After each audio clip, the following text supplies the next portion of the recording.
যে ম্যাডাম, তুমি নাকি এখানকার নতুন প্রিন্সিপাল। তুমি দেখা করতে না এলে নাকি তুমি আমার ছেলেকে ভিতরে ঢুকতে দেবে না? তুমি জানো আমি কে?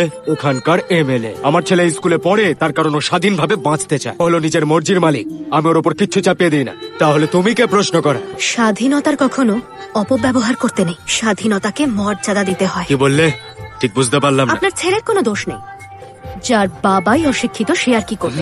যা করার এবার আমি করব, আপনি যান এখান থেকে। কি বলছো তুমি? জানো এই এলাকাটা আমার। এটা আমার স্কুল। তোমাকে স্কুল থেকে তাড়িয়ে দিতে পারি, এই স্কুলে পড়ার কোনো দরকার নেই। চলো। জিরো। তুমি এটারই যোগ্য। তুমি একদম ঠিক বলেছি, তুমি জিরো।